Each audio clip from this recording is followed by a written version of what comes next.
Muito bem. Então a ideia, né, vai ser a gente falar, começar a parte de cosmologia. Cosmologia, né, então, desde o advento de relatividade, a gente pode considerar que, de fato, bom, depois do advento da relatividade geral, né, de fato, passou a ser uma área da ciência, né, e o objetivo principal é estudar a origem, se é que teve uma, por isso essa interrogação, a evolução e a forma, né, em termos de organização e o destino, se tiver um destino final, o universo em larga escala.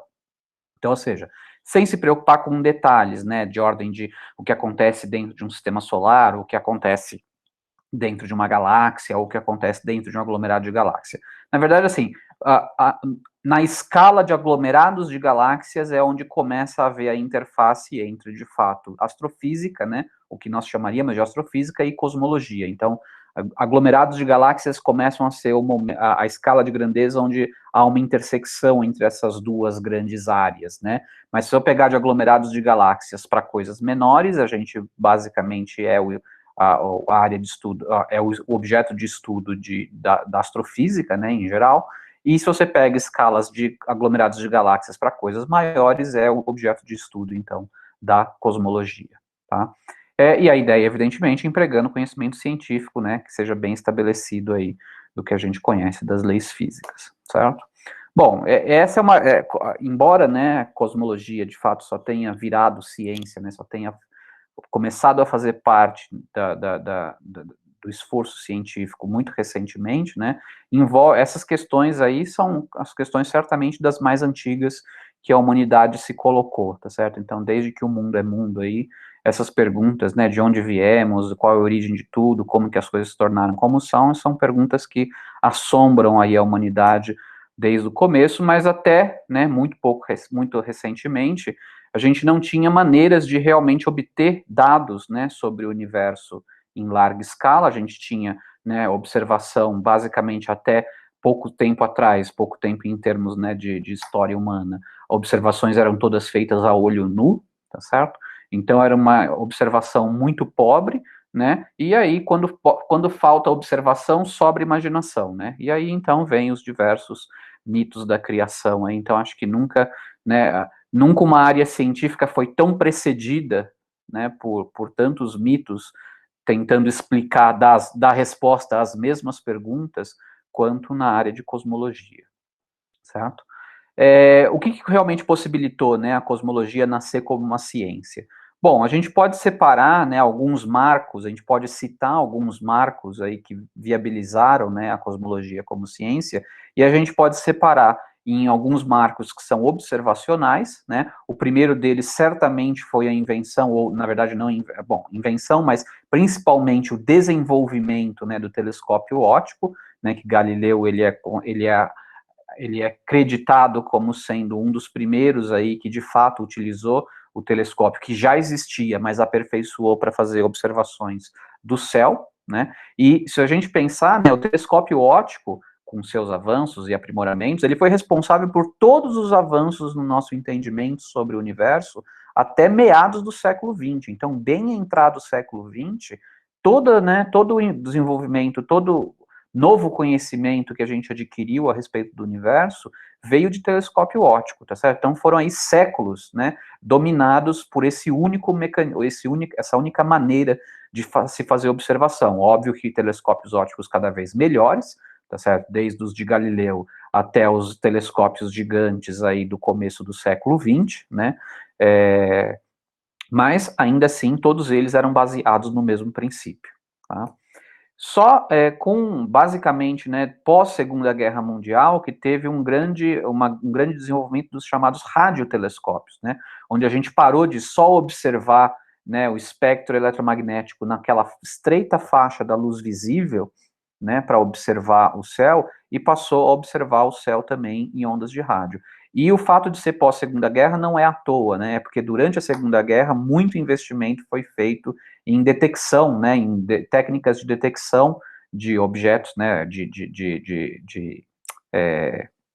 radares, tá certo? Cada vez mais precisos e mais sensíveis, né? E isso acabou tendo consequências, sim, para a observação do universo, tanto que no pós-Segunda Guerra Mundial teve uma explosão aí, né, de radiotelescópios para observar a natureza.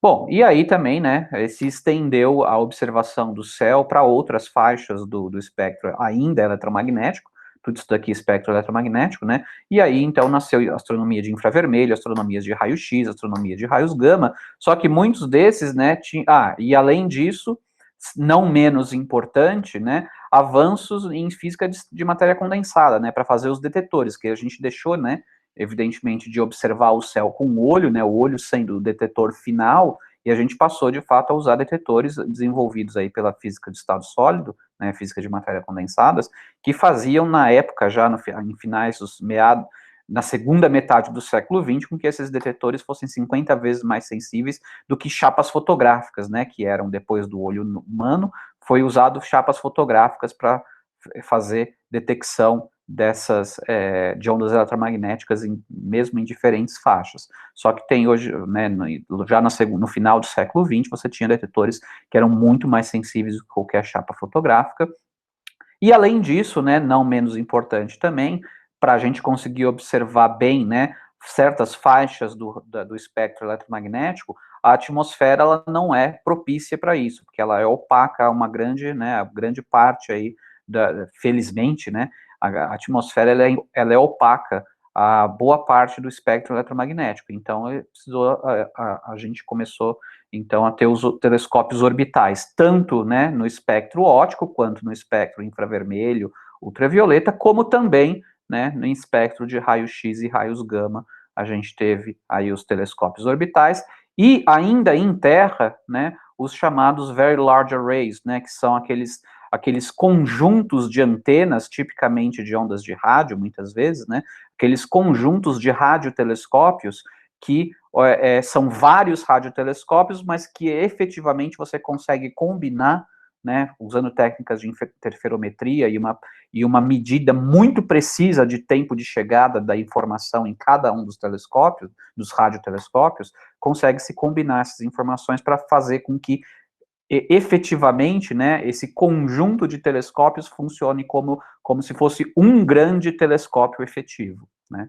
E o exemplo mais dramático dessa técnica, né, foi utilizado, teve resultado, né, recentemente publicado, que foi a observação do buraco negro, né, na galáxia M87, se eu não me engano, né, no centro da galáxia M87, que é uma galáxia vizinha nossa.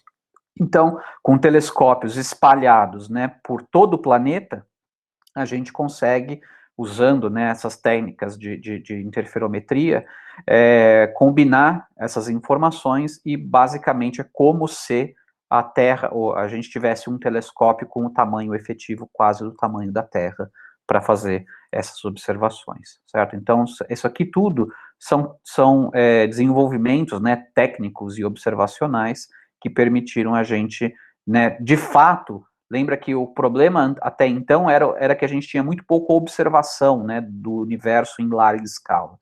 Então,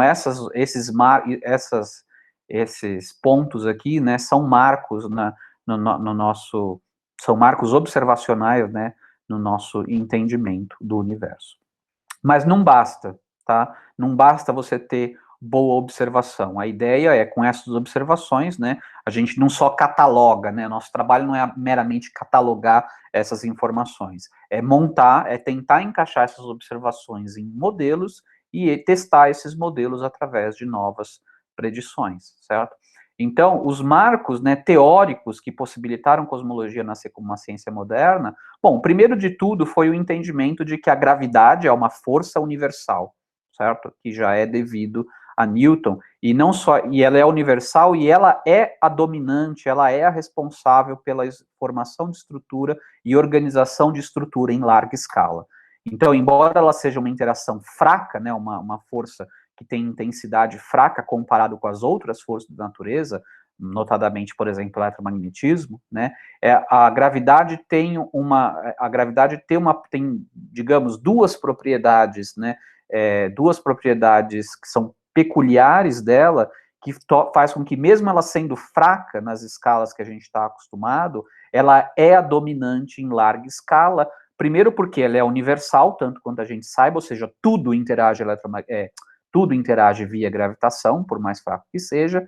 E outra, ela é cumulativa, né? Ela não tem o efeito de blindagem, como a gente já mencionou, que as outras interações têm, ou de serem de curto alcance, né? Ou, bom, o fato dela ser de longo alcance também é evidentemente relevante, né? Mas então ela tem um efeito cumulativo, ela é uma interação de longo alcance e ela é universal, certo? Então isso já se entendia, né, de que ela era de longo alcance, de que ela era cumulativa e de que ela era universal, aparentemente, né? Isso é uma coisa que já se entendia, já se entendeu desde a primeira teoria científica da gravidade que a gente teve, que foi a teoria da gravitação universal, certo? Porém, na teoria da gravitação universal, você não consegue, de fato, ter modelos cosmológicos bem comportados, tá? Então, curiosamente, né, tirando aqui o telescópio óptico, o desenvolvimento do telescópio óptico, né, boa parte dos desenvolvimentos observacionais felizmente, já se deram dentro do contexto teórico correto, né, que é a teoria da relatividade geral. Então, a teoria da relatividade geral, ela provê, sim, um arcabouço teórico, né, adequado para a gente tentar encaixar as observações feitas, né, dentro de um modelo e usar esse modelo para prever, né, ou para descrever coisas que ainda não tinham sido observadas, né. E um fato curioso, que provavelmente muitos de vocês devem conhecer, né, deve já ter ouvido, de fato, a teoria da relatividade geral, ela previu certas características do nosso universo, né, que num primeiro momento as pessoas elas eram tão avessas, né, tinham um preconceito tão grande, né, em favor ou contra essas predições, essa predição natural da teoria da relatividade geral, que até tentaram mudar a teoria, né, adequar a teoria para se encaixar com o nosso preconceito.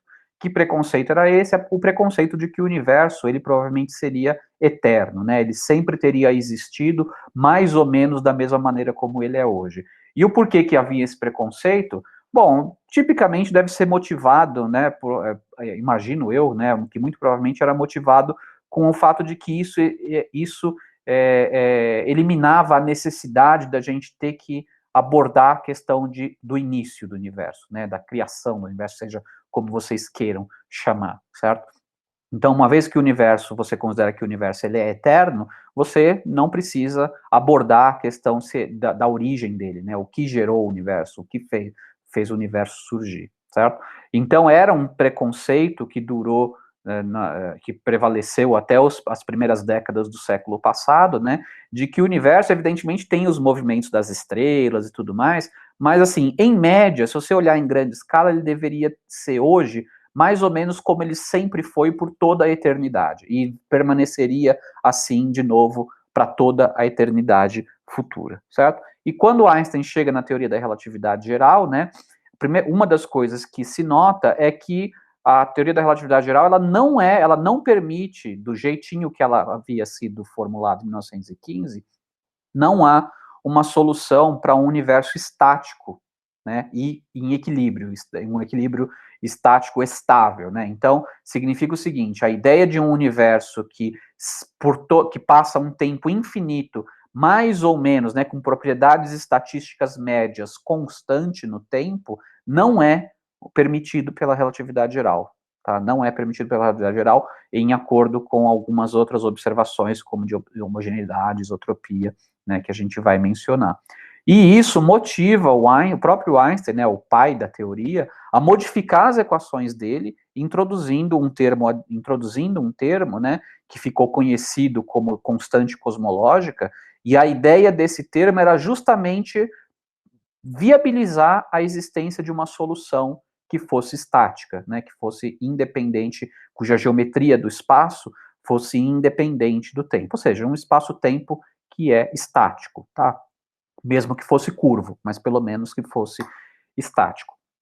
E isso foi logo em 1921, se eu não me engano, 1919, 1921, por aí, tá? Comecinho da década de 1920 ou um pouquinho antes.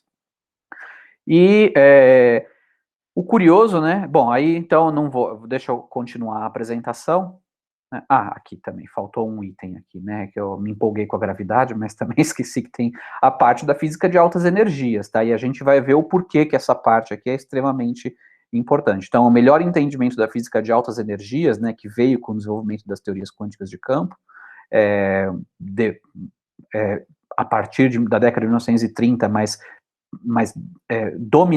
primordialmente a partir da década de 1960, né, o melhor entendimento da física de altas energias também foi bastante útil, né, para a gente conseguir descrever, né, ou explicar algumas características do universo e encaixar algumas das observações, ou que já tinham sido feitas, ou que viriam a ser feitas, tá? Bom, é isso que eu falei aqui, né? Então, o gancho para o que eu falei. Então, quando o Einstein chega na relatividade geral, né? Pouco tempo depois, eu sou péssimo de história, tem um livro muito bom do mesmo autor que escreveu sobre o último teorema de Fermat, Simon Singh, né? Que é, se eu não me engano, ele é matemático.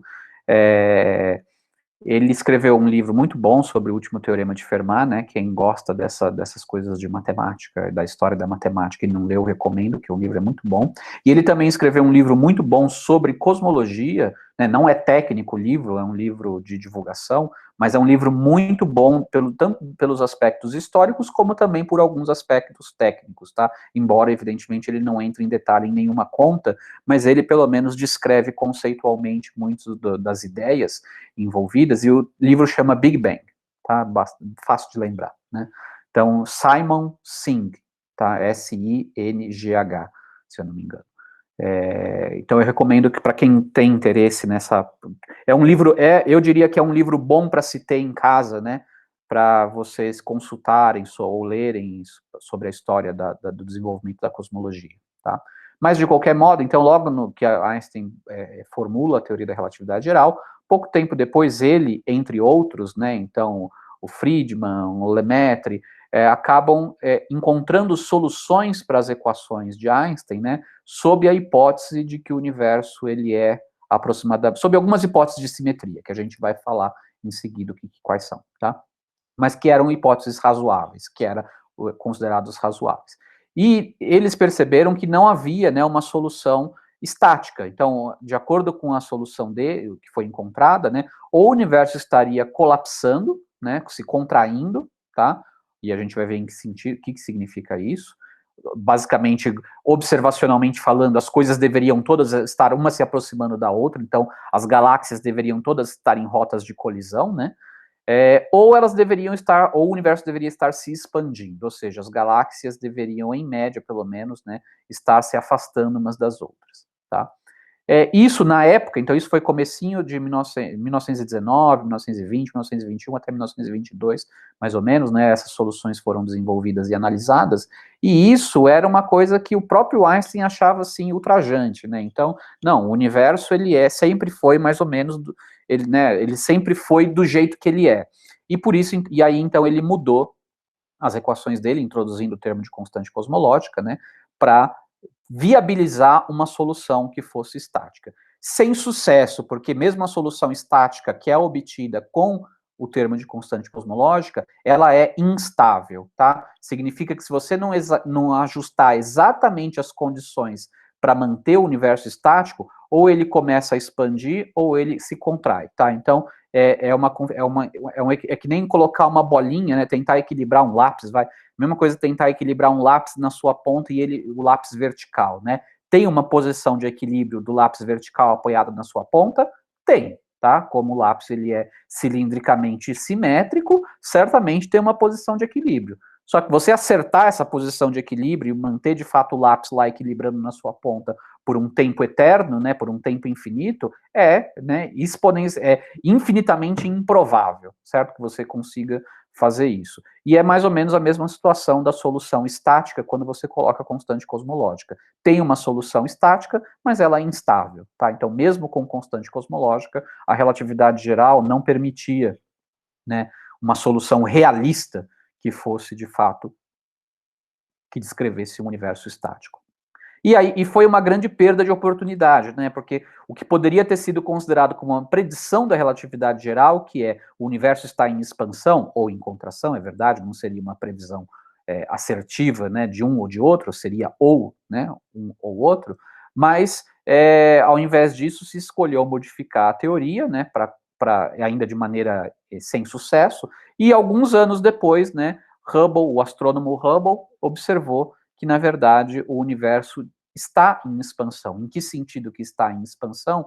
No sentido de que quando você observa galáxias, né, quando você observa galáxias distantes, as linhas espectrais dessas galáxias, né, que você pode usar para medir o efeito Doppler dessa galáxia, e, portanto, indiretamente, você pode usar para medir a velocidade radial, né, na linha de visão entre a gente e a galáxia. O que se percebeu é que a maioria das galáxias elas estavam tendo um deslocamento, né, dessas linhas para comprimento de ondas maiores, ou seja, estava tendo redshift, que é o efeito Doppler quando você tem uma coisa se afastando, quando você tem um objeto se afastando do observador.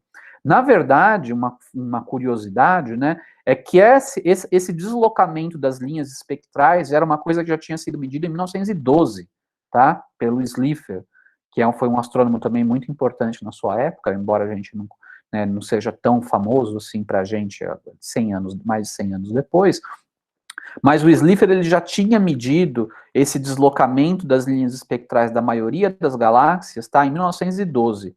O problema é que não havia uma maneira da gente medir a distância que a gente estava até essas galáxias. E uma coisa que pode surpreender muitos de vocês, eu lembro que quando eu ouvi isso pela primeira vez, eu fiquei muito surpreso. Bom, eu fiquei mais surpreso porque eu sou mais velho que vocês e eu nasci ainda nesse século aqui, né? Nesse século 9 bolinhas, né? Então, para mim, era uma coisa ainda mais espantosa que há tão pouco tempo atrás, na minha cabeça, as pessoas não sabiam o quão grande era o universo. Se o universo ele era meramente a nossa galáxia ou se havia algo além da nossa galáxia no universo. Essa é uma questão que ficou em aberto, né, até o início da década de 1920. Tá? As pessoas não observavam, por exemplo, nebulosas e não sabiam se aquilo, na verdade, era uma nuvem de gás dentro da galáxia.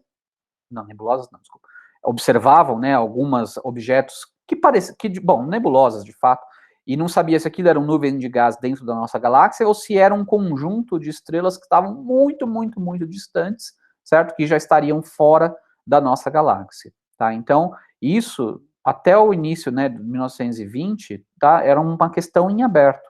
E o Hubble, não só ele, mas o astrônomo Hubble, ele deu uma importante contribuição para, de fato, determinar que de fato o universo é maior do que apenas a nossa galáxia, né?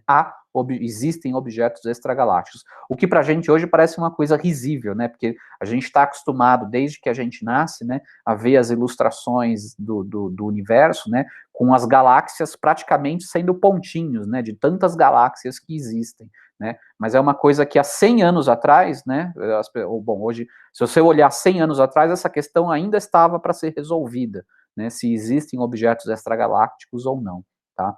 E esse foi um grande problema. Então, o Slipher, em 1912, ele mede que, de fato, aparentemente, esses objetos, né, esses objetos estão se afastando, tem uma luz, né, com o comprimento de onda dessa luz está deslocado para comprimento de ondas maiores, né, significando que esses objetos estão se afastando da gente, tá, em todas as direções. Tem objetos que tendem a se afastar da gente mais do que se aproximar, né, mas não se tinha uma medida de distância, tá.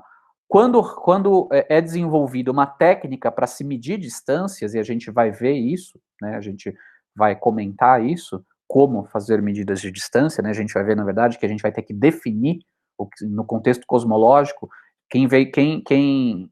bom, nesse curso também eu já discuti bastante isso, mas quem faz restrita comigo desde o semestre passado, lembra dessa discussão de como definir distâncias macroscópicas, né, se você não tem uma família de observadores, tá certo? Se você tem apenas um observador, e esse observador quer medir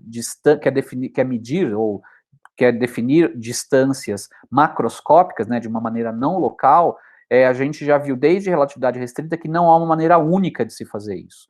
E, de fato, aqui a gente vai, nessas aulas, né, dessa parte de cosmologia, a gente vai se deparar com mais de uma definição diferente de distância, que todas elas, para distâncias pequenas, todas elas coincidem com o conceito de distância geométrica que a gente está acostumado. Mas, como a gente não pode, de fato, esticar uma régua, né, uma fita métrica da gente até o objeto que a gente quer medir a distância, a gente tem que dar uma prescrição. Nós, aqui, né, aqui, parados, aqui, fixos, limitados ao nosso ponto de observação aqui, nós temos que dar uma prescrição de como que a gente vai medir distância de objetos a distâncias muito grandes da gente. E dependendo de qual é a maneira pela qual a gente vai fazer essa medida, a gente vai obter uma noção de distância diferente, tá?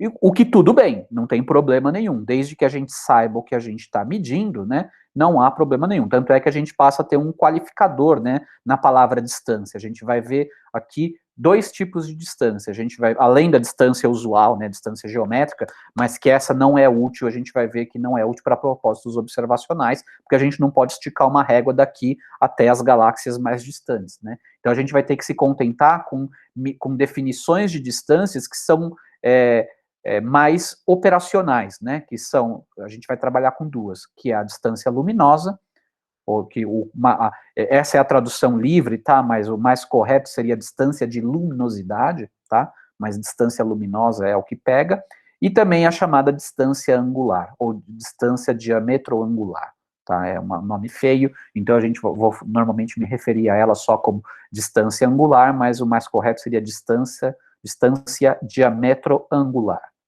E a gente vai ver essas duas tipos de medidas de distância, que vão ser extremamente importantes para a gente testar o modelo cosmológico que a gente vai estar trabalhando. Tá? Bom, então, né, qual é a ideia? Esse aqui já é um gráfico, então, né, esse aqui é o gráfico original, é uma reprodução, né, do gráfico original do Hubble, tá, de 1929, das observações que ele fez. Então, é comum se definir, né, para o parâmetro de redshift, que é também universalmente usado essa letra Z para representar, que a definição é essa daqui, ó. É o comprimento de onda da luz que foi observada, menos o comprimento de onda lá onde ela foi emitida. A luz é a mesma, vamos supor que foi emitido uma certa frequência monocromática, tá certo? Um certo raio monocromático de luz, tá certo? Foi emitido com um certo comprimento de onda, só que ao ser observado aqui, ele é observado com outro valor, tá? Então, lambda seria o mais correto aqui, não seria zero, né? Seria um O aqui, tudo bem? Mas tudo bem. É um lambda zero menos um lambda E dividido pelo lambda E. Então, o que é esse fator de redshift, né? Ele é uma mudança fracional no comprimento de onda, né? Desde o momento em que a luz foi emitida até o momento em que ela está sendo observada aqui pela gente. Certo? Então veja, né, que se eu tiver um desvio para o vermelho, né, um redshift, ou seja, se eu tiver deslocamentos para comprimentos de ondas maiores do que ele foi emitido, essa quantidade aqui dá positivo, tá certo? Então, repara que, tipicamente, né, esse fator de redshift, ele é uma quantidade maior ou igual a zero seria não ter nenhum redshift, tá certo? Só que ele não tem limite superior, certo? Então, o quanto o quanto o lambda zero pode ser maior do que o lambda E, bom, isso é ilimitado, tá? Vai depender de quão distante está o meu objeto, tá? E numa primeira aproximação, a gente vai, isso aqui por enquanto não precisa se preocupar em gravar isso, tá? Mas numa primeira aproximação, isso pode ser associado com a velocidade de afastamento desse objeto em relação ao observador, tá? Do objeto que está emitindo essa luz em relação ao observador, tá? Então, em primeira ordem de aproximação, a gente tem essa relação aqui, tá? Então, num certo sentido, você observar o redshift, isso daqui é fácil da gente medir, por quê? Porque se você lembra que os elementos químicos, eles têm uma impressão digital, né? Então, cada elemento químico emite certos comprimentos de onda. O hidrogênio e o hélio são os mais abundantes no universo, certo? Então, você conhecendo qual é o comprimento de onda que foi emitido, porque você sabe que o hidrogênio e o hélio, né, e qualquer outro elemento que você detecte lá, tem suas linhas próprias de emissão, tem seus valores de comprimento de onda, né, muito específicos, é só você observar onde que em que valores de comprimento de onda você está observando aqui, que você consegue medir facilmente, né? Aqui na Terra, sem precisar de nenhuma outra informação, você consegue medir esse parâmetro Z aqui, né, que é definido dessa maneira, muito facilmente. E isso te dá uma informação sobre a velocidade de afastamento daquele objeto em relação a você, tá certo? E o que se percebeu é que existia uma tendência, né, de que quanto mais distante tivesse o objeto, e aqui então eu já estou pressupondo que se conseguia medir distâncias, né, isso aqui é 1929, a questão de como medir distâncias, né, em escalas aqui de alguns megaparsecs, eu já vou dizer o que é isso, né, já tinha sido resolvida, tá, e o Hubble foi um dos que colaborou muito para isso. Existia aqui uma tendência de que objetos mais afastados tinham um redshift maior, que quando você mapeava aqui em termos de velocidade, né, você podia plotar aqui um gráfico de qual é a velocidade. Então, a rigor, na verdade, estava sendo medido redshift, mas você usa esse dicionário aqui para converter para velocidade, né, aqui quilômetros por segundo, e aqui distância que esse objeto está da gente, certo?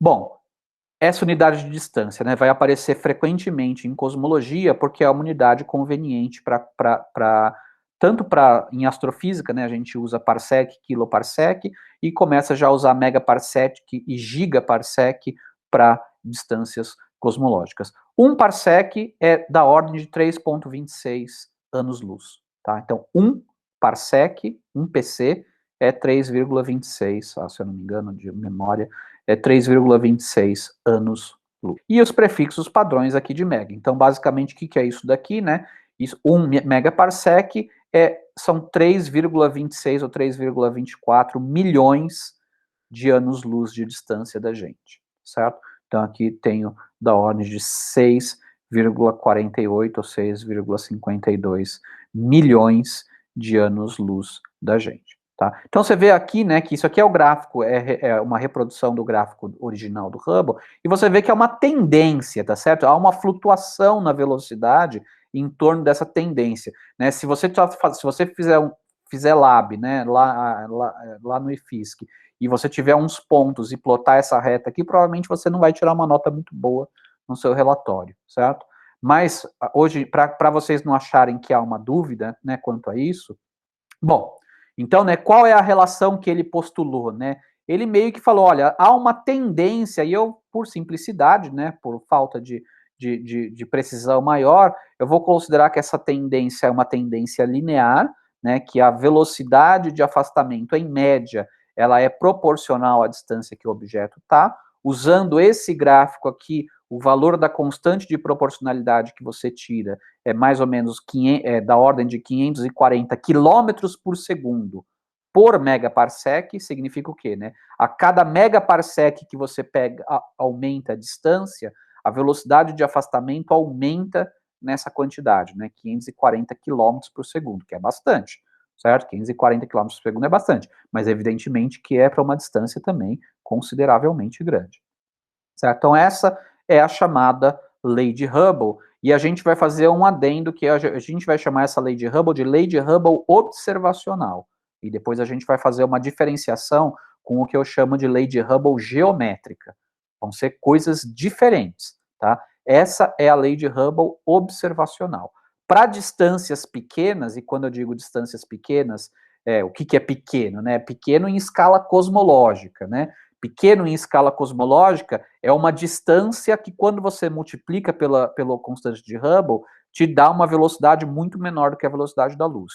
Essa daqui, né, ainda é muito menor do que a velocidade da luz, né, porque a velocidade da luz é 300 mil quilômetros por segundo. Então, isso daqui ainda é considerado distâncias pequenas para propósitos cosmológicos, tá? Então, o Hubble não conseguia observar muito distante naquela época, tá? Então, guardem isso daqui, né? Ó, esse gráfico, ele vai de 0 a 2 megaparsecs, e com os dados dessa região apenas, que é considerado pouco, é uma amostragem pequena, esse parâmetro aqui, que é a chamada constante de Hubble, tá? Que é a constante de proporcionalidade entre a velocidade de recessão, que é chamado, né, o afastamento entre as galáxias, ou de nós até uma galáxia qualquer, e a distância que essa galáxia está da gente, essa constante de proporcionalidade é a chamada constante de Hubble.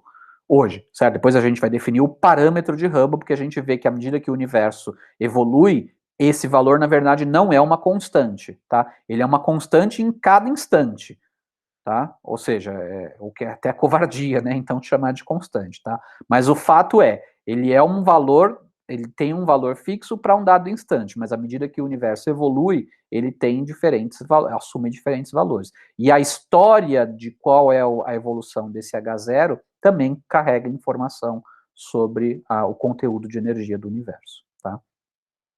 Bom, o gráfico que a gente tinha, não vou dizer hoje, tá? Porque eu não preparei isso, eu não peguei esse diagrama hoje, já tem pelo menos uns 2 ou 3 anos que eu fiz essa apresentação, mas ó, lembra qual era aquele gráfico? Aquele gráfico estava aqui, ó, ia de 1 a 2 megaparsec, certo? Esse gráfico aqui agora vai de 0 a 700 megaparsecs. Então você vê aqui como de fato a linearidade, né, ela é muito bem estabelecida pelos dados observacionais, certo? Só toma um cuidado, né? Ó, repara que quando a gente pega mais dados, ó como mudou, né? O nosso entendimento da constante de Hubble, né? A gente lá naquela vizinhança aqui muito próxima, como estava muito contaminado com o que a gente chama de velocidade peculiar, tá? A gente vai ver o que significa isso, que são velocidades locais que não tem necessariamente não é só a velocidade de expansão do universo, né, tem velocidades locais também envolvidas, velocidades estatísticas, né, de aleatórias das galáxias, mas quando você pega uma amostragem cada vez maior e maior e maior, você tem valores cada vez melhores para essa constante de Hubble, e o valor atual está em torno de 70 quilômetros por segundo por megaparsec. Lembra que era 540, né, antes, né? 540, tá a estimativa usando os dados do Hubble. Tem outro problema também aqui, tá? Que a medida de distância que ele, na época, se eu não me engano, estava contaminada, tá? Pelo entendimento das estrelas cefeidas variáveis, das variáveis cefeidas que são usadas, que foram usadas para se plotar esse gráfico, havia um fator errado na conversão para você obter a distância que elas estavam, tá? Isso também afeta esse número, mas o fato é, hoje em dia essa linearidade, né, ela é bastante bem estabelecida, pelo menos para pequenas distâncias, essa linearidade ela é bastante bem estabelecida e o valor da constante de Hubble atual é mais ou menos dessa ordem, tá? Então isso aqui é um fato estabelecido, o universo ele está em expansão, ou seja, a tendência é você ver galáxias que estão a uma certa distância de você se afastarem de você, e quanto mais distante tiver a galáxia, mais rápido ela vai estar se afastando de você, tá? Bom, uma consequência imediata disso, né, eu lembro, ó, repara que aqui eu ainda uso trema, né, puxa vida, embora eu tenha de fato relutado muito em abrir mão do trema, porque eu adoro o trema, acho que faz muito sentido, mas tudo bem. No passado, o universo era mais denso e quente do que ele é hoje, certo? É uma conclusão óbvia. Se as coisas estão se afastando, tá certo? Hoje, se você olha para todas as direções e vê que todas as galáxias estão se afastando em relação a você, é evidente que no passado elas estavam todas mais próximas de você, tá certo? Então, e portanto, umas das outras também, tá? E a ideia é que se você extrapola isso e vai, né, para o passado e para o passado e para o passado, vai chegar um instante finito no passado, né, decorrido um intervalo de tempo finito no passado, tudo isso estaria junto, tá? Se nada acontecer, né? Se você extrapola essa tendência de afastamento, roda o filme no sentido contrário, né, e vê quanto tempo demoraria para que tudo isso estivesse estado, né, tudo junto, você chega numa ordem de grandeza de 14 bilhões de anos, que essa é a idade estimada. Na verdade, a ordem de grandeza é só você pegar o inverso disso, né? Repara aqui, a constante de Hubble, embora eu esteja escrevendo nessa unidade aqui, né, quilômetros por segundo por megaparsec, porque é mais intuitivo, né, o que significa isso, significa que a cada megaparsec de distanciamento aumenta a velocidade de afastamento da ordem de 70 quilômetros por segundo. Então é fácil você entender essa unidade. Mas repara que isso aqui é a unidade de distância e isso aqui também, né? Então, a rigor, a constante de Hubble A unidade dela, a dimensão dela é de inverso de tempo, né? Porque distância por distância cancela. Se eu transformar megaparsec em quilômetros, né, vai dar um fator numérico enorme aqui embaixo e vai cancelar quilômetro com quilômetro. Vai ficar um número extremamente pequeno, tá certo? Em termos de segunda menos 1, vai ser a unidade, certo? Significa que se eu inverter a constante de Hubble, eu tenho algo que é unidade de tempo. E é justamente o que dá a escala da idade do universo. Tá? Então, a escala do universo de 10, dezena de bilhar de anos, né, é dado, você obtém simplesmente, meramente invertendo, pegando 1 sobre H0. Tá?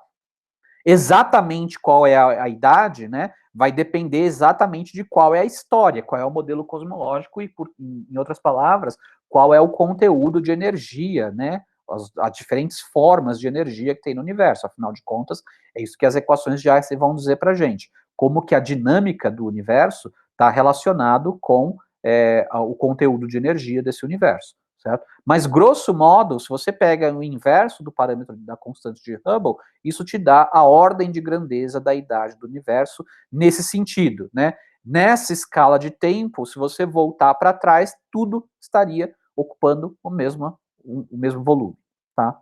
Estaria tudo no mesmo ponto. Bom, então isso é um dado observacional, certo? Isso é um fato observacional. O universo está em expansão.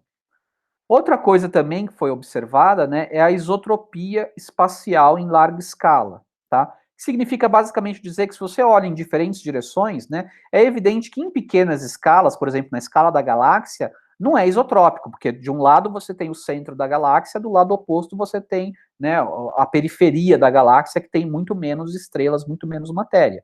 Mas se você começa a olhar em escalas cada vez maiores e maiores e maiores e maiores, você percebe que cada vez mais a distribuição estatística, né, da matéria, ela é insensível à direção, ou seja, ela é igual em todas as direções. Tá? E isso é tão mais verdade quanto maior a escala na qual você olha, que inevitavelmente tem a ver, né, inevitavelmente, tem a ver com a idade que você está observando o universo, certo? Porque quando a gente olha para o universo, recebe informação eletromagnética do universo, essa informação que está chegando a gente demorou um certo tempo para chegar até aqui, desde o momento que foi emitido.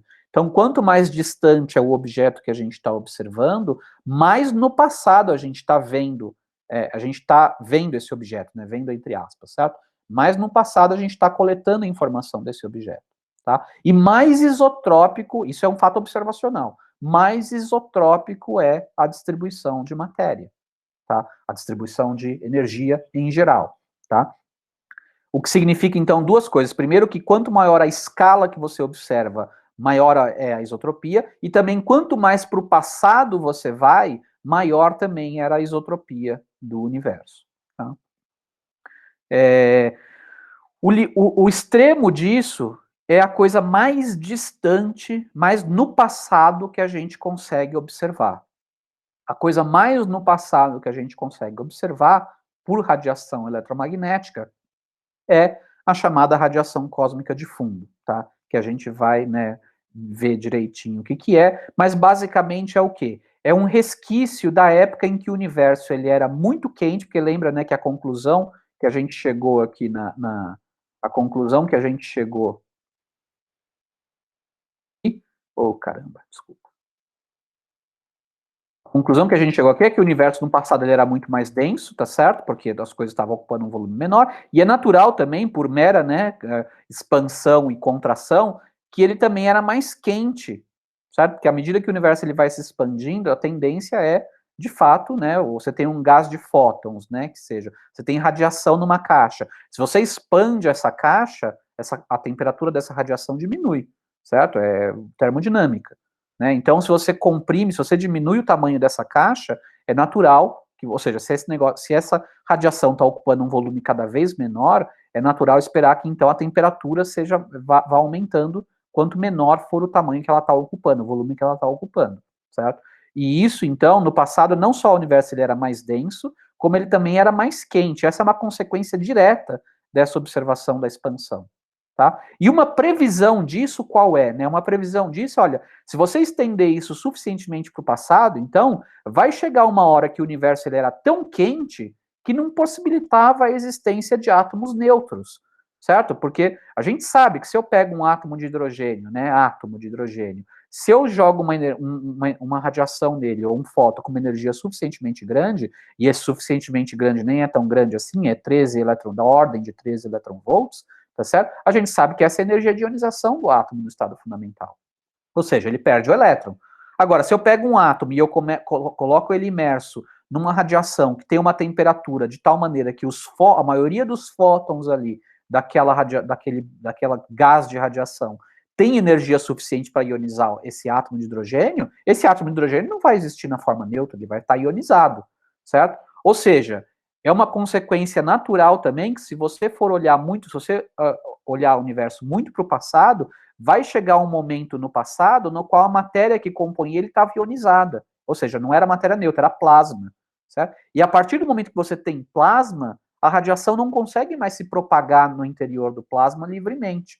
É que nem o Sol, certo? Por que a gente não consegue enxergar lá dentro do Sol, lá no centro do Sol?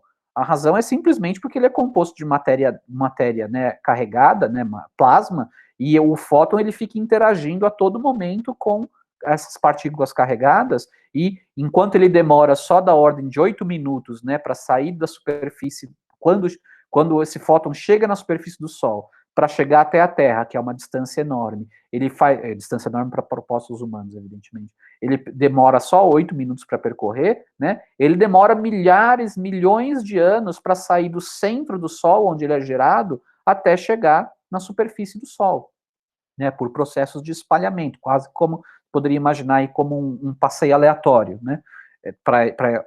Na verdade, não é o mesmo fóton, né? Mas basicamente aquela energia gerada lá em algum lugar do centro do Sol por reação de fusão nuclear, essa energia, né, para ela realmente conseguir escapar na superfície, ela demora milhões, pode demorar centenas de milhares, milhões de anos para chegar na superfície, tá certo? E a razão disso é o quê? É porque plasma não é opaco, né? Desculpa, plasma não é transparente à propagação de radiação.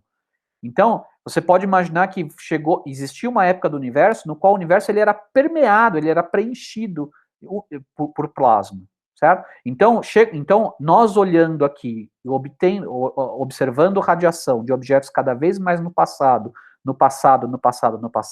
vai chegar um momento que a gente vai bater numa parede, né? Que em todo lugar que você olhar, para todo lugar que você olhar, você vai ver radiação. Vai ver uma radiação, né, que é resquício dessa época, como se você estivesse vendo a superfície do Sol, mas a superfície do Sol agora não é mais uma bola, né, é a nossa esfera toda celeste, né, a partir de um certo momento no passado, tá? E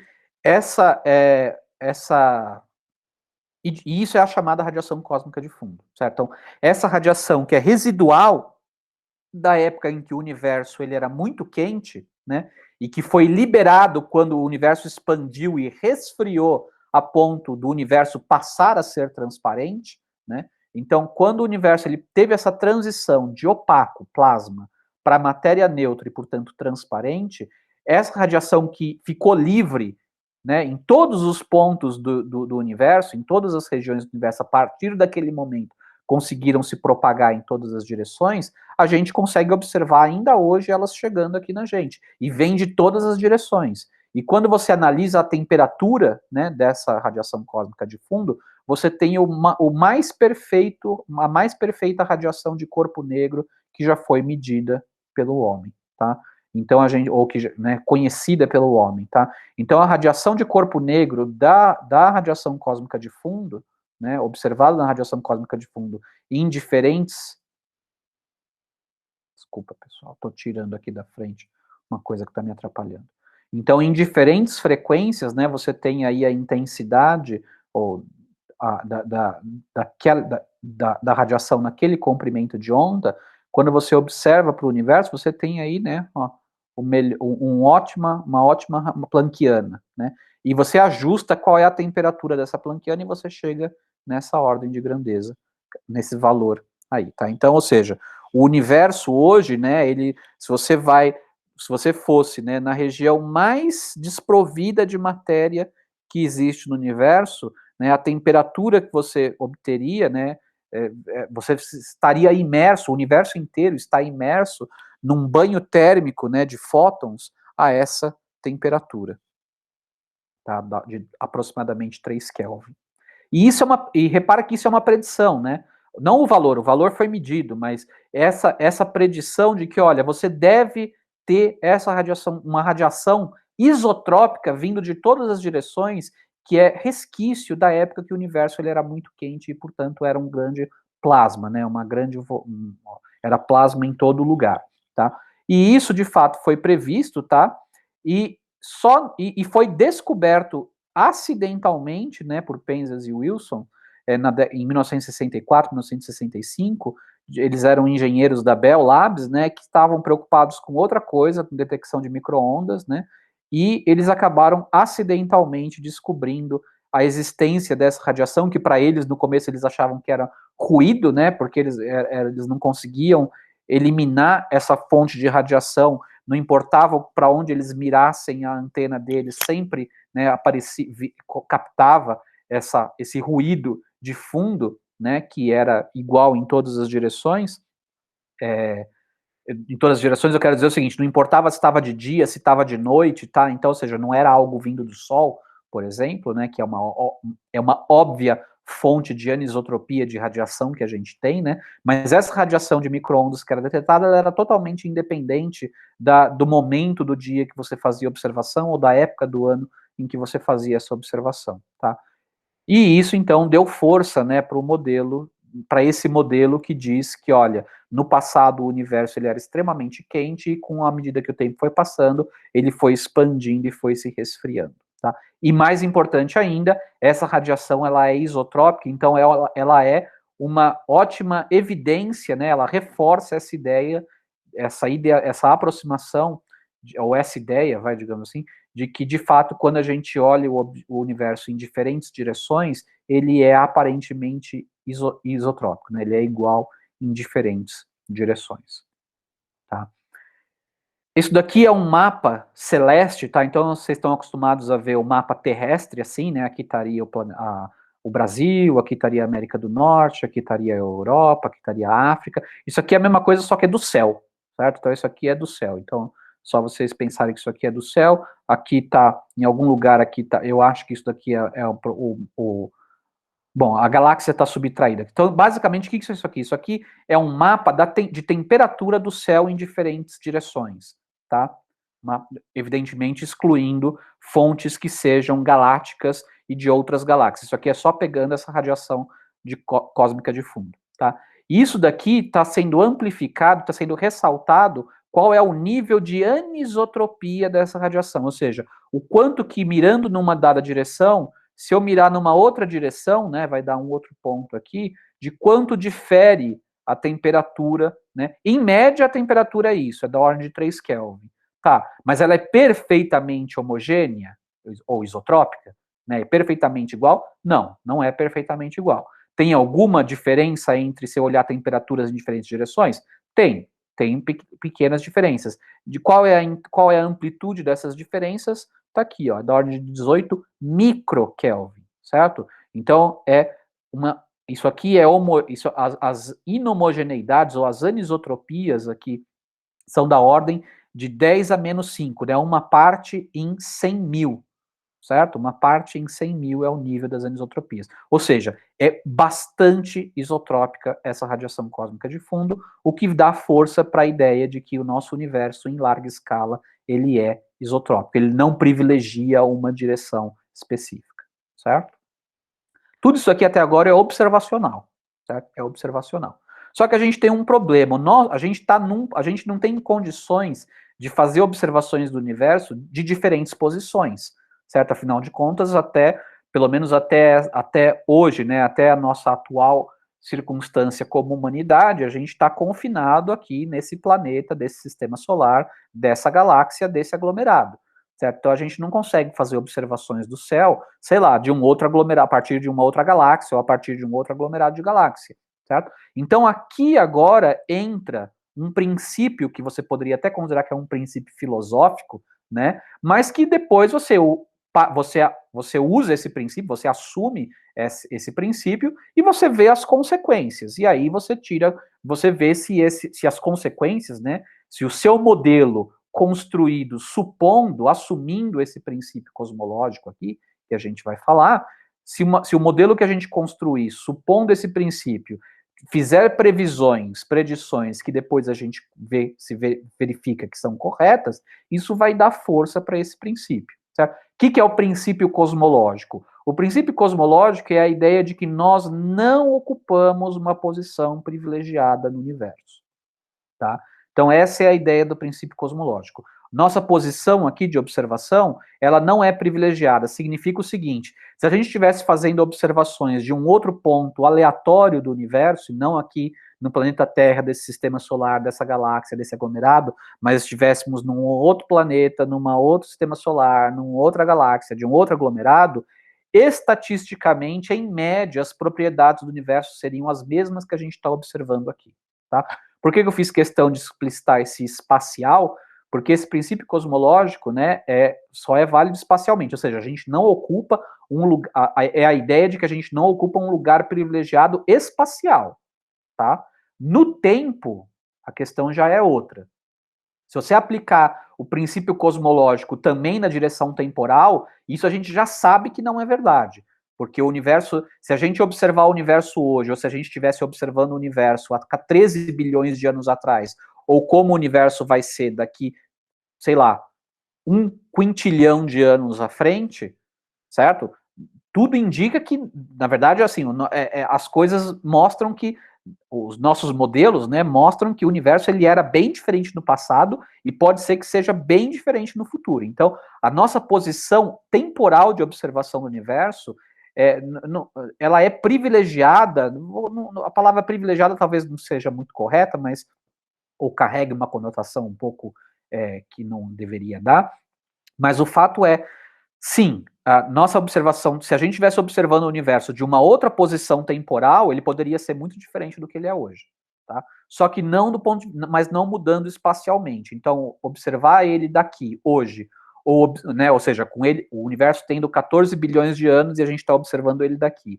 Ou o universo tendo 14 bilhões de anos e sendo observado de um outro ponto qualquer genérico do espaço, né, as propriedades observadas para o universo seriam praticamente as mesmas. Tá? Bom, então é isso que diz o princípio cosmológico. Tá? Nosso ponto espacial de observação não é privilegiado. Tá? Isso, num certo sentido, está trazendo a ideia de uma homogeneidade espacial.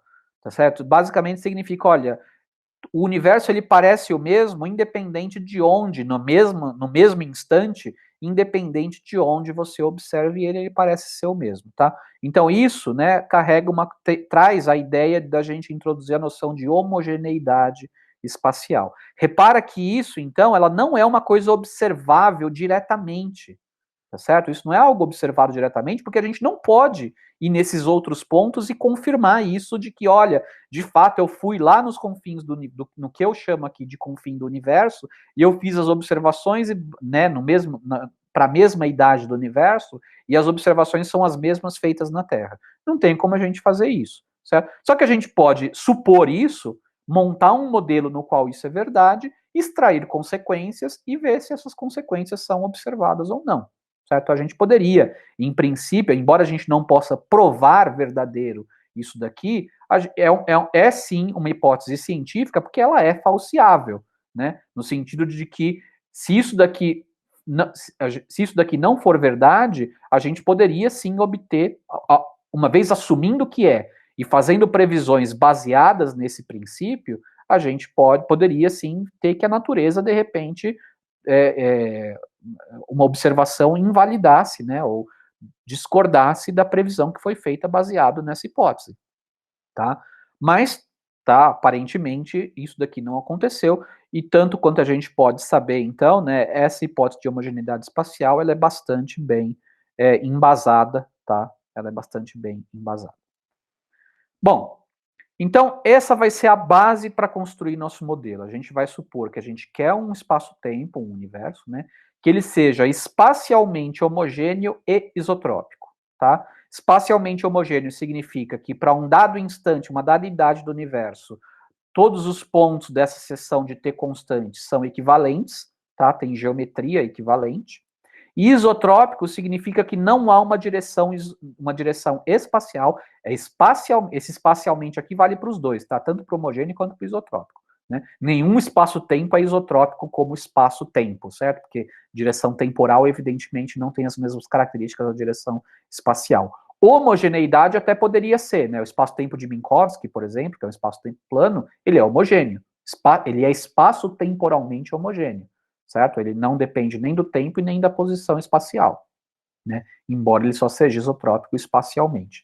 Agora a gente está supondo, é como se a gente estivesse pegando, né, Minkowski, falando, olha, agora a gente vai só manter a homogeneidade e isotropia na seção espacial, mas na direção temporal a gente não sabe. A gente vai ver o que a teoria diz para a gente, tá? Então, esse vai ser o ponto de partida do nosso modelo cosmológico. A gente vai começar a construir um espaço-tempo que a gente vai impor que ele seja espacialmente homogêneo e isotrópico. O que isso significa matematicamente? Tá? Significa o seguinte, significa que existe uma família de observadores, lembra, o que é uma família de observadores em relatividade? É um conjunto de linhas de mundo tipo tempo, tá? Uma congruência de linhas de mundo tipo tempo, tá? Que vai fazer o papel, então, desses observadores que veem o universo como sendo homogêneo isotrópico. Porque aqui tem um ponto também importante. Lembra, desde o começo, que o que é uma seção espacial num espaço-tempo depende de observador, tá certo? Então, eu dizer que existe uma seção espacial que é homogênea isotrópica, não significa que todos os observadores nesse universo vão ver a seção espacial deles como sendo homogênea isotrópica, tá? Uma coisa não implica na outra. Significa que existe uma seção espacial que ela é homogênea isotrópica. Se existe uma seção espacial que é homogênea isotrópica, bom, significa que existe uma família, pelo menos de observadores, né, que são aqueles observadores cujas linhas de mundo são ortogonais a essa superfície espacialmente homogênea isotrópica, tá? Então existe essa família de observadores para a qual o universo é isotrópico, tá? Bom, e homogêneo também, né? Mas depois eu vou impor a homogeneidade, tá? Por enquanto, vamos só colocar assim: existe uma família de observadores, tá? Para a qual o universo é isotrópico para todos os membros dessa família. Então, basicamente, eu estou usando isotropia e estou usando o princípio cosmológico, né? Porque eu estou usando que para cada observador o universo ele é isotrópico, porque é isso que a gente observa aqui para a gente. E além disso, nós não ocupamos uma posição privilegiada. Então, os outros observadores dessa família também vão ver isotropia. Se eu vejo isotropia aqui, nessa seção espacial, para que é a seção de simultaneidade, né? É o que para é o que esses observadores encaram como sendo a seção espacial desse espaço-tempo, né? Então, para esses observadores, se esse cara aqui está vendo isotropia, os outros também vão ver por princípio cosmológico, tá? Então, o meu espaço-tempo, na verdade, ele vai ser o quê? Ele vai ser a união dessas superfícies, tá? Então, para cada valor de t, né, que se vai desempenhar, é como se fosse o parâmetro dessa curva aqui, tá?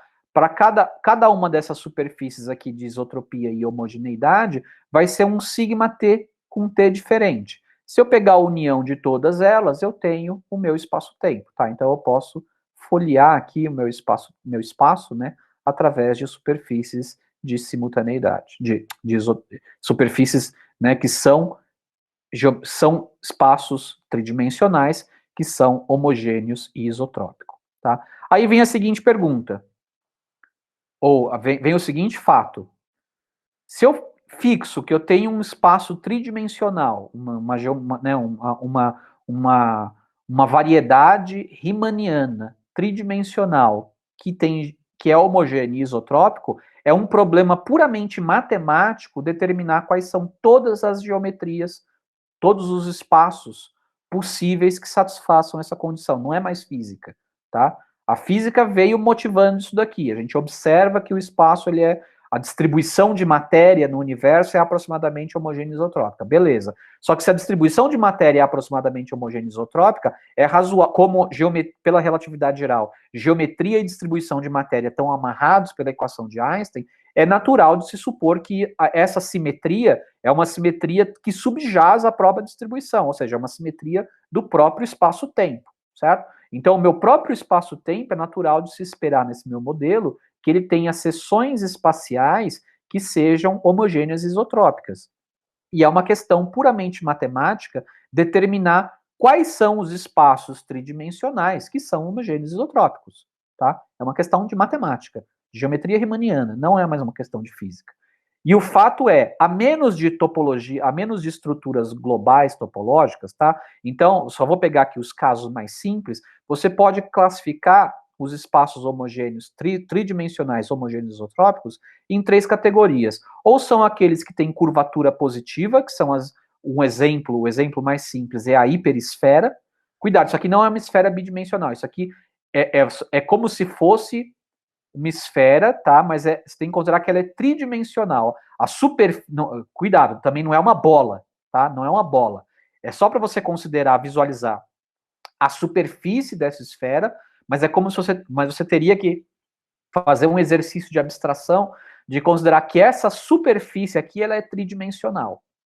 Então é essa superfície aqui que desempenharia o papel disso daqui. Isso aqui seria um pedaço, né? Seria um pedacinho, tá? Então, ou essa minha superfície, ou esse meu espaço, ele é homogêneo isotrópico, ele é uma hiperesfera, tá? E aí, como é que eu visualizo uma hiperesfera, né? Eu posso visualizar ela colocando um sistema de coordenadas, tá? Pego um ponto qualquer. Como a hiperesfera, assim como uma esfera, ela é homogênea, eu posso pegar um ponto qualquer aqui para começar a montar meu sistema de coordenadas, tá? E aí, como é que eu monto meu sistema de coordenadas?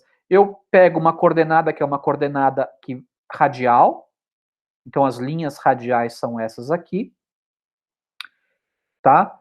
Eu pego o lugar geométrico com essa coordenada radial constante, que nessa minha figura parece que são circunferências, mas na verdade são esferas, S2. Então, cada uma desses círculos aqui, ó, dessas circunferências, desculpa, você tem que pensar que é uma esfera S2, tá?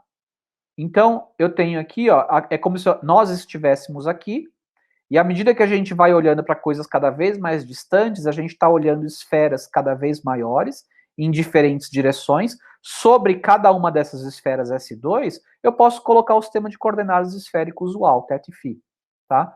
E aí aqui eu vou usar uma coordenada, que é uma coordenada que a gente vai chamar de Φ, tá? Φ vai ser a coordenada radial. Então aqui é Φ igual a 0, aqui, sei lá, é Φ igual a 1, aqui é Φ igual a 2 e assim por diante, e o Ki vai aumentando, aumentando, aumentando, aumentando até chegar aqui, tá? Esse Ki, na esfera tridimensional, desempenha o mesmo papel que o θ desempenha na esfera bidimensional, tá? Mesmo papel.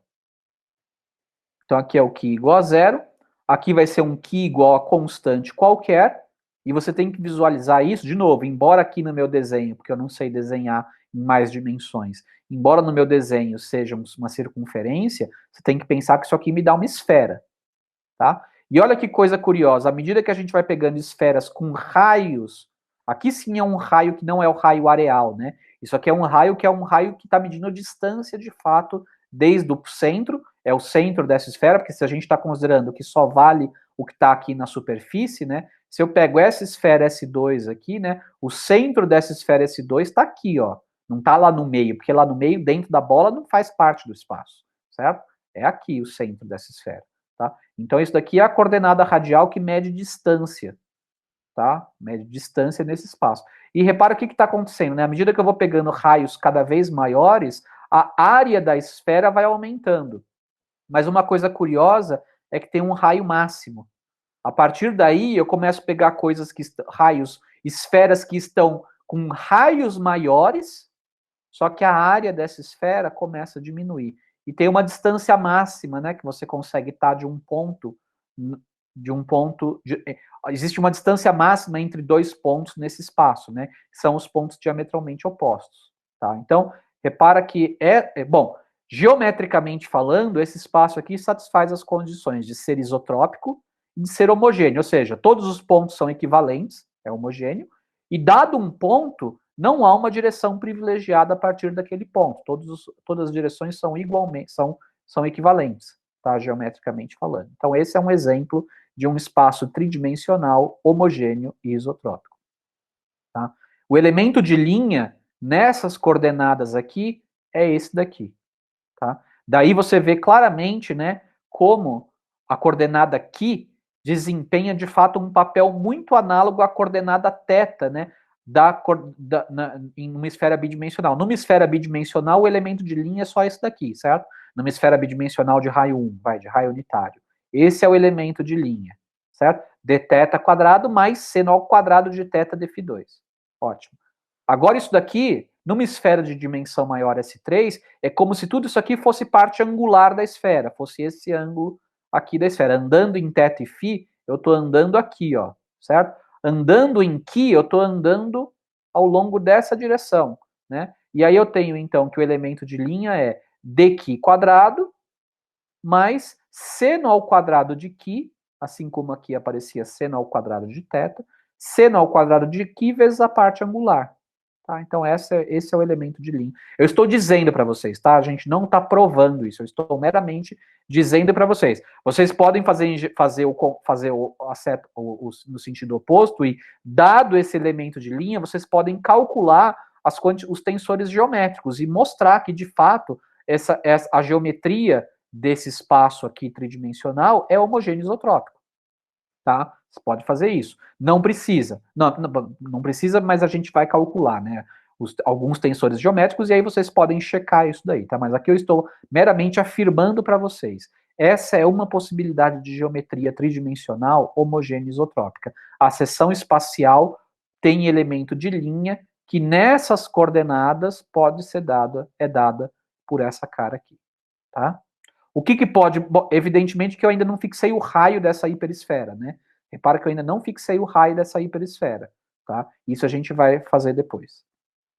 Outra possibilidade de um espaço tridimensional homogêneo isotrópico é o que a gente está mais acostumado, é o espaço euclidiano, tá? Esse eu não vou nem gastar muito tempo falando, que é o que a gente está mais acostumado, né? De novo, em coordenadas análogas a essa, eu teria aqui um centro, um Qi igual a zero, Qi igual a constante me dão esferas, S2, tá certo? E com isso eu consigo cobrir. Então isso aqui nada mais é do que as coordenadas esféricas no plano euclidiano. Isso aqui são as coordenadas esféricas, mas numa hiperesfera, tá? Isso aqui são coordenadas esféricas num plano, num hiperplano ou num espaço euclidiano tridimensional, onde o elemento de linha a gente sabe qual é, né? O elemento de linha é esse daqui. Repara que a única coisa que muda desse para esse é o quê? É o comportamento de como que a área dessas esferas crescem à medida que eu me afasto, né?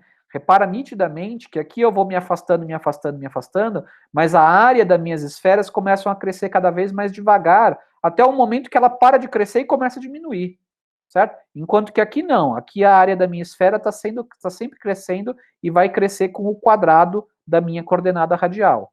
Aqui começa a crescer com o quadrado da coordenada radial, porque é para Qi pequeno, seno de Qi é a mesma coisa, certo? Mas à medida que o Qi vai aumentando, essa função aqui se desvia da linear, certo? E começa, portanto, a crescer cada vez mais devagar, tá? Então não vou nem entrar em mais detalhes, porque a gente está acostumado com o espaço euclidiano tridimensional, certo? Mas tem mais uma possibilidade, que é essa daqui, né? Um desenho meio mal feito aqui, mas é o espaço hiperbólico, tá? Que se eu fosse desenhar, seria mais ou menos assim. De novo, eu pego um ponto arbitrário. Esse aqui, né, é uma falha do desenho, da representação, tá? Esse espaço, ele também é homogêneo isotrópico. Parece que esse ponto ele é privilegiado porque ele é um ponto de célula, né? Aqui, mas todos os pontos aqui são pontos de célula, tá? É que eu não sei desenhar tão. É uma falha da representação, tá? Então, esse ponto aqui, de novo, eu posso pegar um ponto qualquer para chamar de Qi igual a zero. A partir de Qi igual a zero, eu vou medindo distâncias nas diferentes direções e defino o lugar geométrico de Qi igual a constante, que vão me dar esferas, tá? E sobre essas esferas eu defino o ângulo esférico usual, os ângulos esféricos usuais θ e φ, tá? Nesse espaço hiperbólico aqui, o elemento de linha, ele assume essa cara aqui. De novo, nota que a única diferença está aqui, ó. Como que a área da esfera, né, que é medida através desse termo aqui, como que a área dessas esferas cresce à medida que eu vou aumentando a coordenada radial, tá? Então essa daqui cresce com o quadrado, a área da esfera vai crescer com o quadrado do raio, aqui cresce com seno ao quadrado do raio, e essa daqui cresce com seno hiperbólico do raio ao quadrado, tá? O quadrado do seno hiperbólico do raio, certo? Todas essas aqui são geometrias possíveis que satisfazem a minha hipótese de que o meu universo ele tem seção espacial homogênea isotrópica, tá? Então todos esses aqui satisfazem essa condição. E portanto, eu vou considerar que uma dessas possibilidades, né, ou eu vou permitir que qualquer uma dessas possibilidades vá fazer papel da minha seção espacial, que aqui, genericamente, eu estou representando desse jeito. Evidentemente que se eu fosse representar desse jeito, eu faria todas as linhas saindo do centro, as linhas de mundo, né? E aí o meu universo ele ia ser pequenininho no passado, ia ser uma esfera, né? Uma hiperesfera cada vez maior. Aqui o plano ele já é infinito desde o começo, ele continua sendo sempre infinito, mas de maneira que dois objetos aqui estariam se afastando à medida que o tempo passa. E a mesma coisa aqui, isso aqui já é infinito desde sempre, tá? Mas à medida que o tempo passa, as distâncias físicas entre dois pontos aqui com coordenadas constantes estaria aumentando com o tempo. E essa dependência temporal, ó, repara que eu coloco aqui. Então esse é o elemento de linha mais geral possível que satisfaz as hipóteses que eu estou colocando de ter uma seção espacial que é homogênea isotrópica e que ela é a seção espacial de uma família de observadores, que é justamente aquela família de observadores que vê o universo como sendo espacialmente homogêneo isotrópico, certo? Então as linhas de mundo aqui, ó, as linhas de mundo que eu vou usar, as linhas de mundo, elas são ortogonais a essa superfície, a essas superfícies, tá? Em cada instante, tem uma aqui em cima, tem uma aqui embaixo, e assim por diante, tá? Então eu posso folhear o meu universo com essas superfícies de simultaneidade que são homogêneas e isotrópicas. Cada uma dessas superfícies basicamente dada por uma dessas geometrias aqui, só que ainda possivelmente multiplicado por um fator de escala, certo? Que vai dizer o que está acontecendo, se isso aqui está aumentando, está diminuindo. Repara que se eu pegar isso daqui, qualquer uma dessas, se eu multiplico por uma função só do t, onde t é o parâmetro sobre essas curvas aqui, tá? Ou, em outras palavras, é o índice aqui t dessa superfície, então, diferentes superfícies de simultaneidade têm valores diferentes aqui desse parâmetro t, né? Então, eu posso, de um instante para o outro, eu posso pegar essas superfícies e esticar elas de maneira igual em todos os pontos, ou seja, multiplicar ela inteira por uma função de t, tá? O que vai me dizer qual é a dinâmica do universo, o que está acontecendo na evolução temporal do meu universo, agora se resume justamente a determinar que função é essa. Que função há de ter é essa que vai me dizer o que está acontecendo com a seção espacial do meu universo, tá? Bom, e aqui, como eu estou escolhendo usar o tempo, não é obrigatório, tá? Não é obrigatório e na próxima página a gente vai ver que tem outras opções. Mas uma coisa que eu posso fazer é a coordenada temporal usar justamente o tempo próprio desses observadores privilegiados. Por que eles são privilegiados? Porque são eles que veem a seção espacial deles como sendo homogênea isotrópica. A seção espacial deles coincide com a seção de homogeneidade e isotropia espacial do universo. Se eu pegar uma outra família de observadores, ou um outro observador aqui, por exemplo, se movendo, o que é seção espacial para esse outro observador, né, não é essa. Vai ser uma coisa meio inclinada aqui, porque tem que ser ortogonal à quadrivelocidade dele. E uma coisa meio inclinada aqui, se tiver uma dependência temporal, então a geometria que ele vai... uma seção espacial aqui inclinada, né, vai experimentar geometrias diferentes aqui ao longo dela. E, portanto, essa seção espacial de um outro observador não é homogênea e nem vai ser isotrópica, tá? Então, cuidado, não é qualquer observador que, num universo homogêneo isotrópico, vê de fato homogeneidade e isotropia. E depois eu até comento uma curiosidade, porque nós, de fato, não somos um desses observadores. Seria muito estranho, né? Afinal de contas, nosso planeta faz um movimento de rotação, ele tem uma translação em torno do Sol, o próprio Sol executa um movimento de translação em torno do centro galáctico, e a própria galáxia tem o seu movimento próprio. Seria muito estranho que com todas essas composições de movimento, né, nós fôssemos de fato um observador privilegiado, e de fato nós não somos, tá? Mas isso aí é só um detalhe que depois a gente pode conversar mais a respeito disso, tá?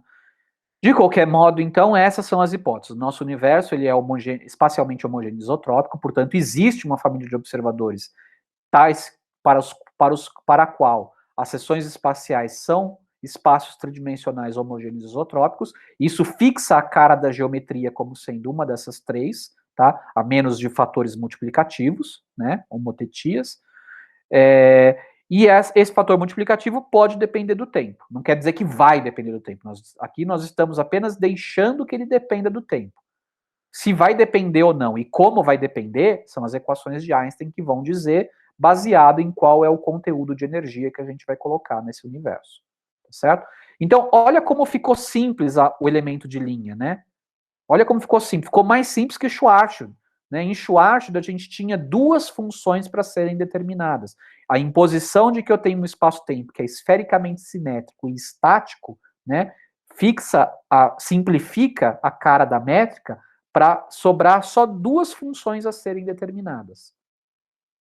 Aqui, né, a hipótese de homogeneidade de isotropia faz com que sobre apenas uma função a ser determinada.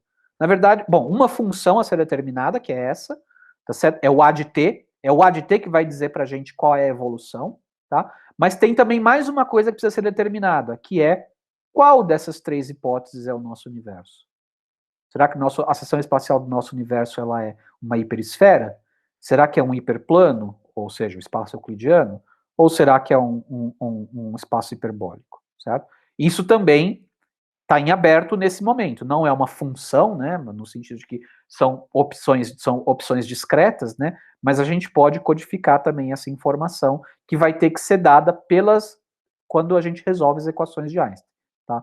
Então, as equações de Einstein, o conteúdo de energia do universo é que vai dizer para a gente não só como que o A de T evolui, mas também qual é a geometria da nossa seção espacial. A grande diferença entre essas geometrias que caracteriza cada uma dessas geometrias, já que elas são homogêneas isotrópicas, né, eu posso classificar elas pela propriedade geométrica local. E basicamente o que caracteriza essas geometrias é o sinal da curvatura, né? Esse espaço aqui é o espaço homogêneo com curvatura positiva. Esse aqui é o espaço homogêneo isotrópico, o espaço homogêneo isotrópico com curvatura positiva. Esse com escalar de curvatura positivo, né, ou curvatura gaussiana positiva. Esse é o espaço homogêneo isotrópico com curvatura nula, é o espaço plano, né, euclidiano. E esse é o espaço homogêneo isotrópico com curvatura negativa, tá? Com curvatura negativa. Repara, né, dá para ver o sentido da curvatura. Lembra qual era a interpretação de curvatura? A interpretação de curvatura, uma maneira de você interpretar a curvatura é que ela fornece a aceleração relativa entre geodésicas, né? Repara que, de fato, ó, essas geodésicas, isso aqui claramente são geodésicas, né?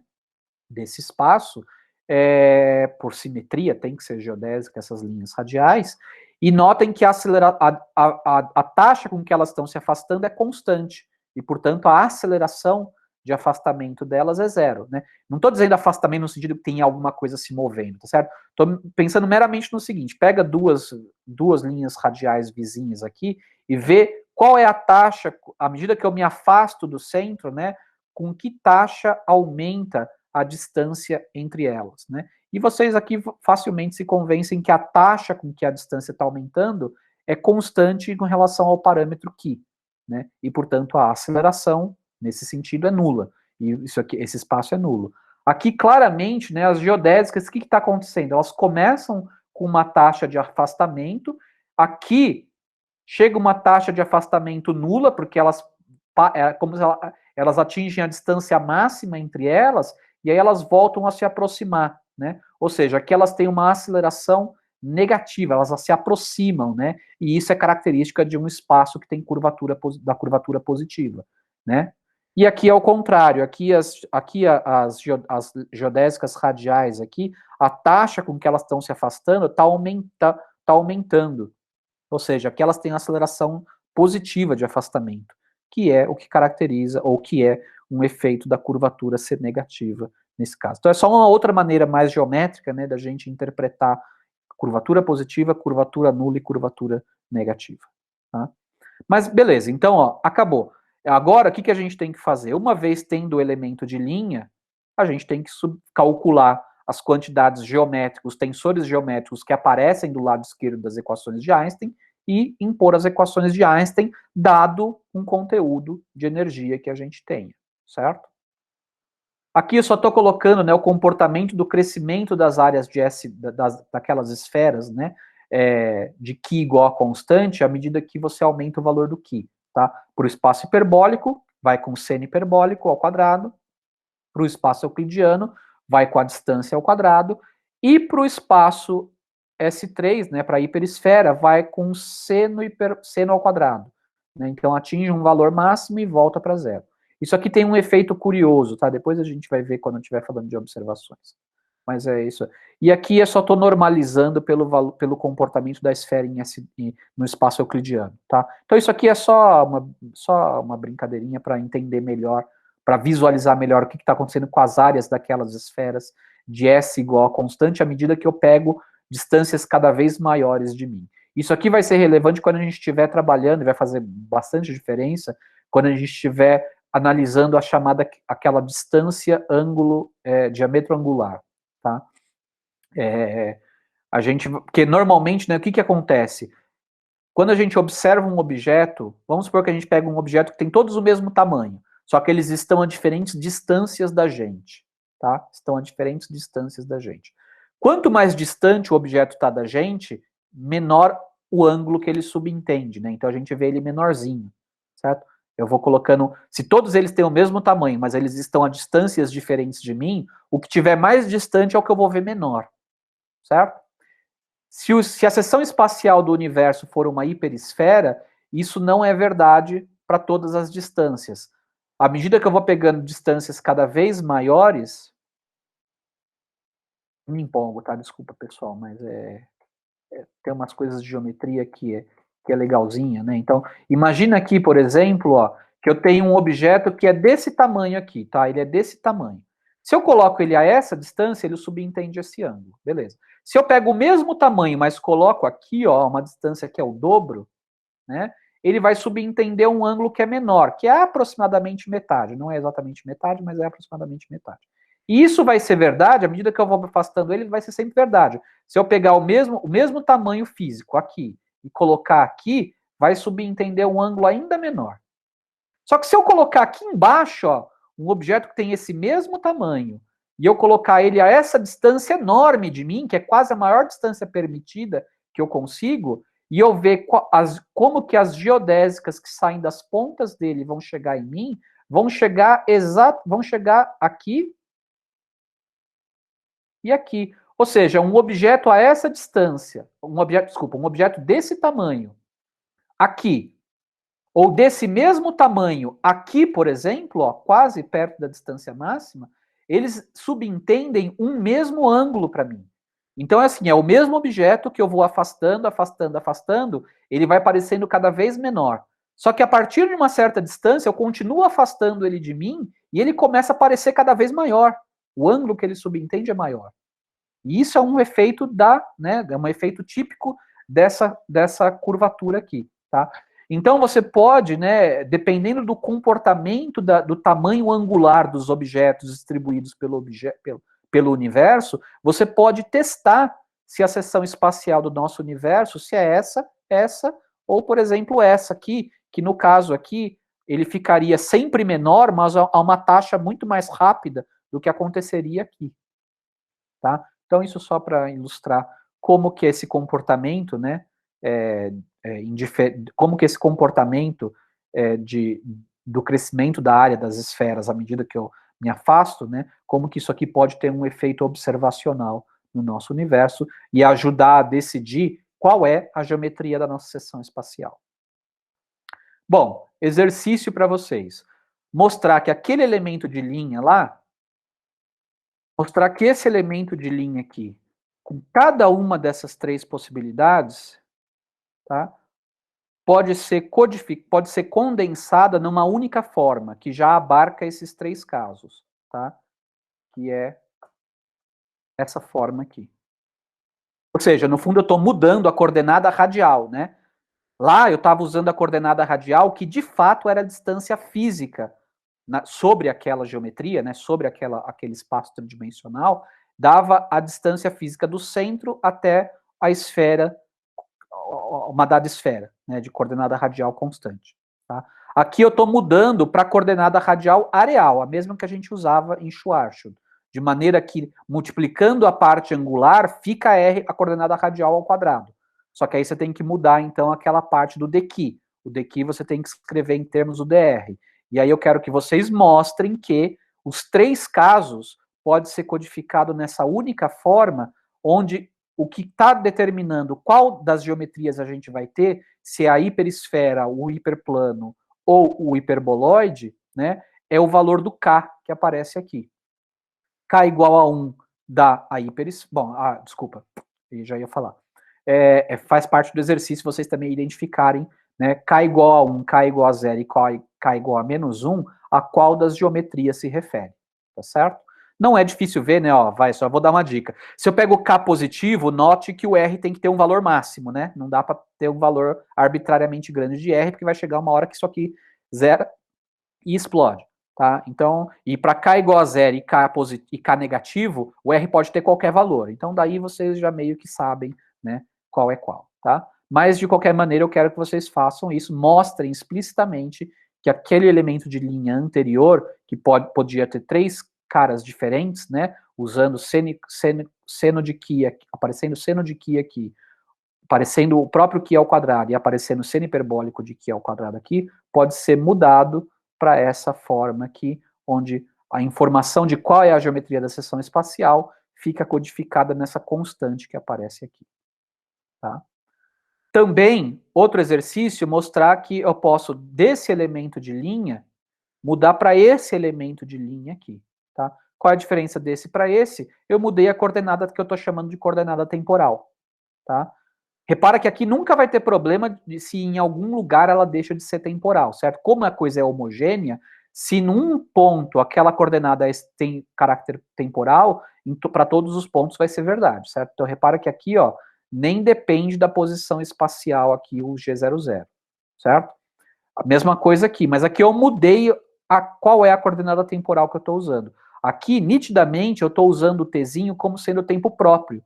Por quê? Porque o G00 aqui, né, nas aulas de cosmologia, excepcionalmente, eu estou recuperando os Cs, né, tá? Mas aqui, né, eu vejo nitidamente que se eu usar a definição de tempo próprio, eu vejo nitidamente que linhas de mundo, observadores parados nessas coordenadas, ou seja, com R, θ e φ constantes, e portanto zero isso daqui, né, o tempo próprio é exatamente o tzinho, certo? Aqui eu estou fazendo uma mudança para fatorar esse fator de escala aqui, né, e deixar ele para fora de tudo, certo? E para isso eu tenho que redefinir a minha coordenada temporal, e esse aqui é o chamado tempo conforme, tá? É um nome, tá certo? Então, tempo conforme é aquele parâmetro temporal tal que o elemento de linha, ele fica todo ele multiplicado pelo fator de escala ao quadrado, tá? É evidentemente que eu tenho que expressar o fator de escala em termos dessa nova coordenada, né? Em termos da coordenada em termos da coordenada que é o tempo próprio dos observadores isotrópicos, ou que vem em isotropia, né? Aí esse A de T multiplica só a parte espacial. Mas eu posso, por uma mudança, mera mudança de coordenadas, definir uma nova coordenada temporal, de tal maneira que o meu fator de escala agora passa a multiplicar tudo, tá? Às vezes é mais conveniente trabalhar com esse, às vezes é mais conveniente trabalhar com esse, ou às vezes é mais conveniente trabalhar com aquele anterior, tá? Isso depende de qual é o problema que a gente vai estar analisando. E por fim, eu quero que vocês calculem as componentes do tensor de Hit associados à métrica desse espaço-tempo homogêneo isotrópico, né, espacialmente homogêneo isotrópico, tanto nas coordenadas t, r, θ e φ, tá? Que são as coordenadas com o raio areal mais o tempo próprio, quanto nas coordenadas eta, r, θ e φ, que são as coordenadas, né, com a coordenada radial areal mais o tempo conforme, tá? Eu quero que vocês calculem as componentes do tensor de Hit nesses dois sistemas de coordenadas. O formulário aqui, né, não precisaria, mas em princípio o formulário é esse daqui. Você calcula os gamas, certo? Calcula os símbolos de Christoffel. A partir dos símbolos de Christoffel, você calcula os Riemanns, né? Muitos deles vão ser zero. Ou você já tenta de cara usar essa fórmula aqui com alfa e beta contraídos, né? Alfa e beta contraídos, para já calcular de cara as componentes do Hit, e também calculo o escalar de Hit. Só por completeza, calculo também o escalar de Hit. Certo, pessoal? Bom, então isso era o que eu queria apresentar hoje, por quê? E essa última parte, ela vai ser importante, porque a gente agora está exatamente naquele ponto que, uma vez tendo isso, na aula que vem, evidentemente, eu vou fazer uso do resultado desse exercício, porque a gente vai impor as equações de Einstein, certo? E para impor as equações de Einstein, a gente precisa saber qual é a cara, né, das componentes dos tensores geométricos, ou do tensor de Einstein, né, que é construído a partir do tensor de Hit. A gente precisa saber qual é a cara deles para poder igualar com o conteúdo, com o tensor energia-momento nesse caso. E aqui lembra que a gente tem que usar um tensor energia-momento que não viole a simetria do espaço-tempo que a gente está usando, certo? Se a gente está trabalhando com um espaço-tempo que é homogêneo isotrópico, a gente tem que usar um tensor energia-momento que seja compatível com essa hipótese. E o tensor energia-momento mais geral, que é compatível com isotropia e homogeneidade espacial, é justamente o tensor energia-momento de um fluido perfeito, que a gente usou na aula de solução interna de Schwarzschild, ainda naquele caso particular em que todas as pressões eram iguais. É isso que é o fluido perfeito, né? Lá em Schwarzschild a gente ainda começou tratando o caso em que poderia ter uma pressão radial diferente da pressão angular. Aquilo não era fluido perfeito, certo? Mas em algum momento a gente particularizou para todas as pressões iguais, em todas as direções iguais. Bom, por quê? Porque aqui tem que ser assim, porque se a gente tem isotropia, a gente não pode ter pressões diferentes em diferentes direções, certo? Então aí o tensor energia-momento mais geral possível, que não viola as simetrias desse espaço-tempo, né, que é homogeneidade e isotropia espacial, é o tensor energia-momento de fluido perfeito. Então isso torna ainda mais fácil tratar o caso de cosmologia em comparação com Schwarzschild, certo?